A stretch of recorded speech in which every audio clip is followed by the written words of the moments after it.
Baik, bismillahirrahmanirrahim. Assalamualaikum warahmatullahi wabarakatuh. Perkenalkan kami dari kelompok 6 AMSTR dari kelas 2B Rekayasa Perangkat Lunak. Yang terdiri dari Bagus Subagja, saya sendiri Fikri Rahman, Rehan Agus Priyatna, dan Riyandi Firman Pratama. Pada kesempatan kali ini akan menyampaikan hasil kerja kami terkait inti permasalahan dan rancangan solusi. Yang pertama akan dijelaskan oleh Saudara Rehan Agus Priyatna. Baik, pada pembelajaran AMSTR kali ini tentang Sustainable Development Goals, energi dan lingkungan, kelompok kami memilih permasalahan pada lingkup lingkungan. Berdasarkan metadata yang dikeluarkan oleh Bappenas tahun 2020 tentang pilar pembangunan lingkungan, ada 6 poin Sustainable Development Goals yang termasuk ke dalam pilar lingkungan di 6 tersebut terdapat 2 poin yang sesuai dengan masalah yang kelompok kami angkat, yaitu pada poin 11, kota dan pemukiman yang berkelanjutan, dan poin 13, penanganan perubahan iklim. Pada targetnya, yang menginginkan lingkungan yang terbaik yang membuat manusia nyaman dengan lingkungan.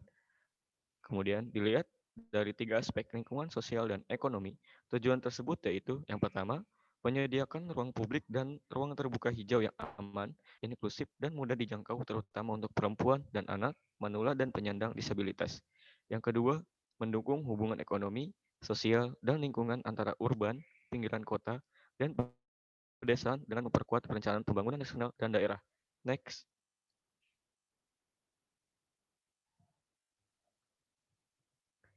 Masalah utama yang kelompok kami ambil yaitu efek rumah kaca.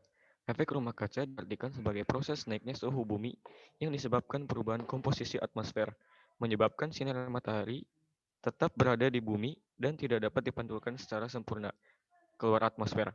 Efek rumah kaca yang terjadi saat ini sudah semakin meningkat.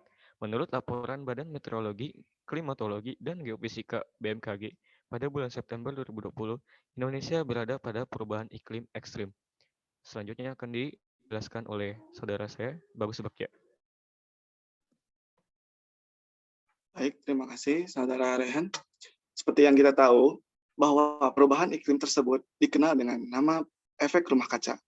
Efek rumah kaca ini dapat meningkatkan pemanasan global dan mengakibatkan perubahan iklim yang ekstrim, sehingga perubahan iklim tersebut menjadi perbincangan di seluruh dunia dan menetapkannya salah satu target pencapaian Sustainable Development Goals, yakni pada poin 13.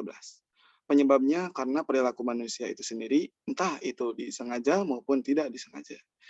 Dari sekian banyak penyebab, ternyata gas emisi pada kendaraan berpengaruh besar dalam peningkatan efek rumah kaca saat ini. Di Indonesia, kota Bandung menjadi kota yang menyumbang kadar polusi terbesar. Next. Bandung adalah salah satu kota terpadat di Indonesia. Menjadi ibu kota Provinsi Jawa Barat, kota Bandung memiliki ketinggian di atas permukaan laut dan dengan demikian memiliki suhu yang jauh lebih dingin daripada daerah lain di Indonesia. Secara umum, karena kota yang padat penduduknya, Bandung akan menerima banyak sekali polusi sepanjang tahun dari asap knalpot yang dikeluarkan oleh mobil, sepeda motor, dan truk. Lalu lintas selalu menjadi perhatian utama terkait tingkat polusi.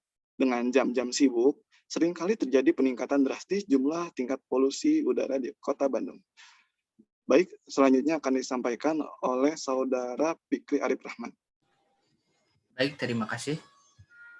Selanjutnya, data fakta yang kita temui, ketika melihat tingkat polusi di Bandung, terlihat bahwa ada tingkat fluktuasi yang besar yang terjadi setiap hari, dengan pembacaan serendah 4,7 mikrogram per meter kubik. Tercatat pada paruh akhir tahun 2020 dan tertinggi 41,3 mikrogram per meter kubik direkam hanya beberapa hari sebelumnya. Berdasarkan penelitian, polusi udara yang berasal dari sektor transportasi mencapai 60%, sedangkan 25% berasal dari sektor industri, 10% rumah tangga, dan 5% dari sampah. Selanjutnya, kesimpulan yang dapat kami ambil ialah permasalahan efek rumah kaca menjadi sebuah pekerjaan rumah yang perlu dicegah dan diminimalisir.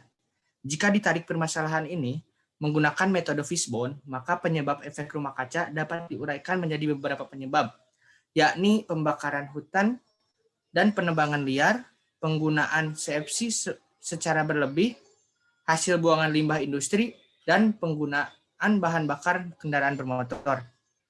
Yang menjadi sorotan ialah penggunaan bahan bakar kendaraan bermotor karena hal tersebut menjadi penyebab terbesar polusi udara.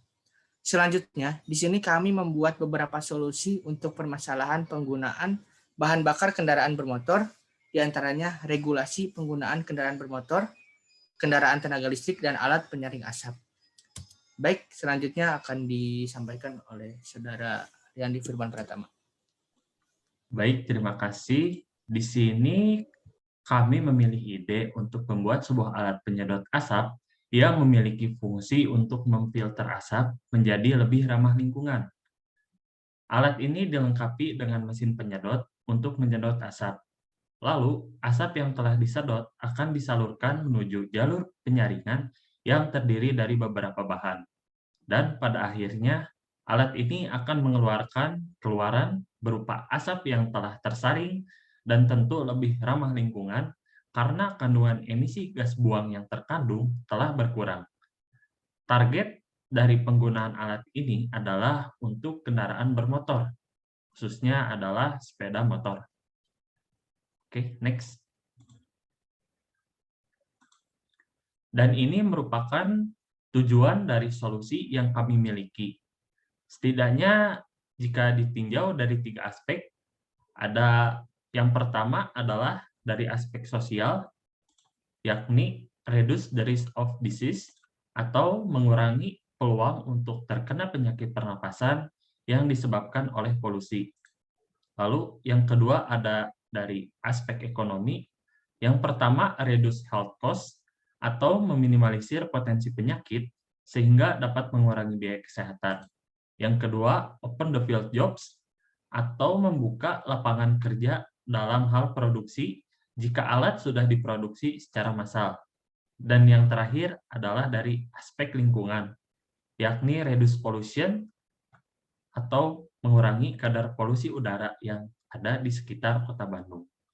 Mungkin saya kembalikan lagi kepada rekan saya, Fikri Arif.